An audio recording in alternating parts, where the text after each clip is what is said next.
Assalamualaikum warahmatullahi wabarakatuh. Saya Agustina Sari dengan NIM 2004-2073, jurusan Ilmu Administrasi Negara, Fakultas Ilmu Sosial, Universitas Negeri Padang. Di sini saya ingin menjelaskan sedikit yaitu tentang teori modernitas. Modernitas atau modernisasi berasal dari kata modern yang tentu tidak asing lagi bagi kita semua. Arti kata modern dapat diartikan sebagai pembaruan yang merujuk pada sesuatu yang terkini atau terbaru. Lalu, apa itu modernisasi?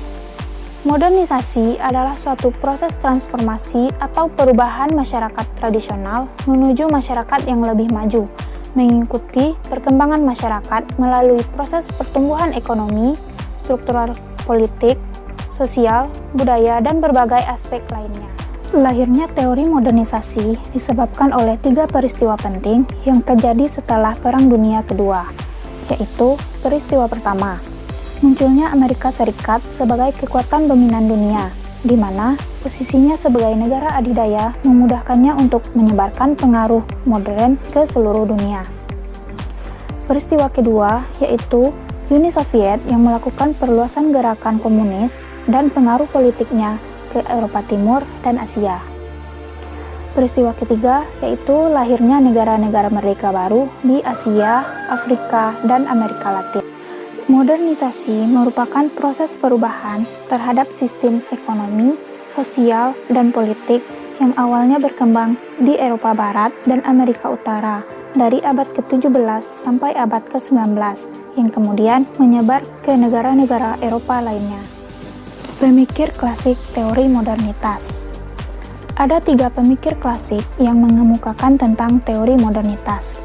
Yang pertama, menurut Niels Melzer, modernisasi akan selalu melibatkan konsep diferensiasi struktural. Dengan adanya proses modernisasi, ketidakteraturan struktur masyarakat yang menjalankan berbagai fungsi sekaligus akan dibagi dalam substruktur untuk menjalankan suatu fungsi yang lebih khusus.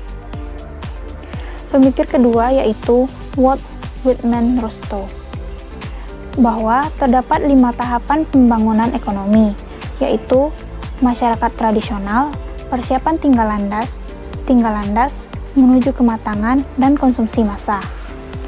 Namun, masalahnya terdapat pada bagaimana memperoleh sumber daya yang diperlukan, khususnya sumber daya modal untuk mencapai tingkat investasi yang produktif tinggi.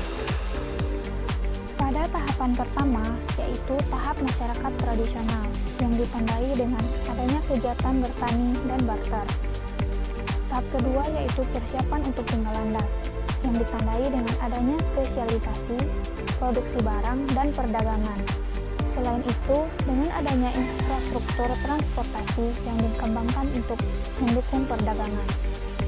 Tahap ketiga yaitu tinggal landas, di mana terjadinya peningkatan industrialisasi dan ekonomi yang beralih dari pertanian ke manufaktur. Tahap keempat yaitu menuju kematangan, di mana terjadinya diversifikasi ekonomi ke daerah baru dan adanya sedikit ketergantungan pada impor. Tahap kelima yaitu konsumsi massal. Ekonomi menuju konsumsi massal dan pelayanan di sektor jasa semakin mendominan.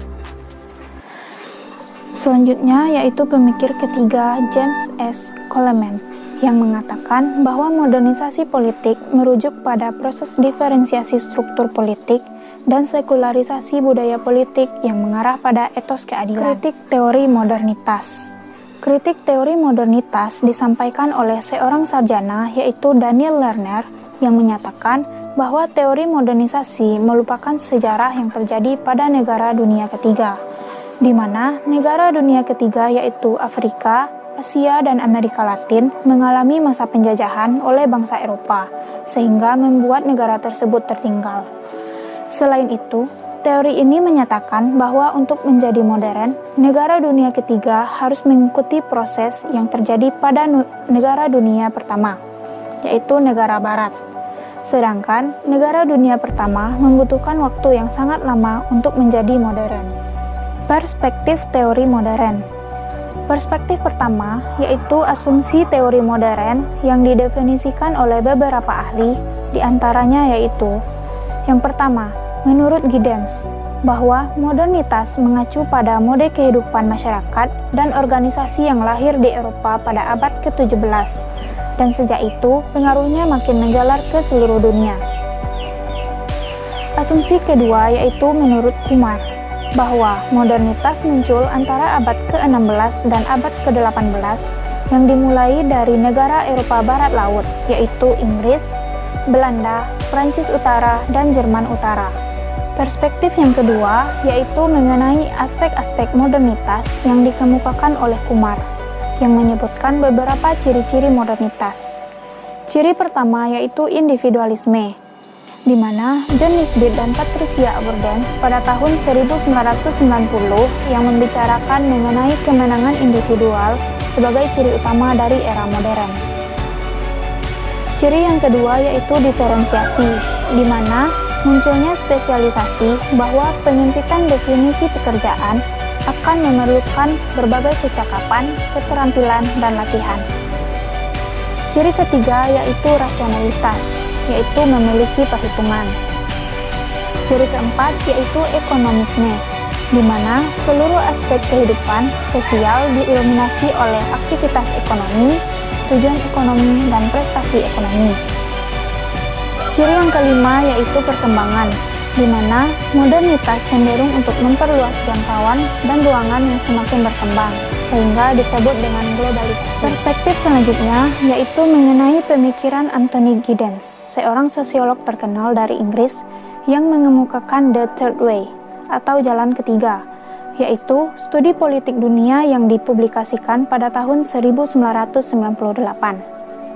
Konsep ini merupakan wacana politik global kontemporer yang mencuat ketika eskalasi politik muncul ke permukaan dengan sangat pesat, yang juga kontroversial. Wacana ini berawal dari kerisauan Giddens yang menyaksikan kegagalan sosialisme di satu sisi dan keangkuhan kapitalisme di satu sisi dalam memperjuangkan peradaban. Menurut Giddens, baik sosialisme maupun kapitalisme justru berkembang dalam kerangka politik dunia yang saling menjatuhkan. Untuk menengahi konflik tersebut, Giddens menemukan titik temu yang meneguhkan kembali wacana kemanusiaan sebagai mainstream atau kebiasaan umum bagi masing-masing peradaban. Jadi, menurut Giddens, jalan ketiga merupakan jalan terbaik untuk mengatasi konflik antar peradaban demi lahirnya suatu tatanan politik dunia yang humanis dan pluralis. Demikianlah materi tentang teori modernitas yang dapat saya sampaikan. Jika ada kesalahan dalam penyampaian maupun dalam susunan materi, saya mohon maaf.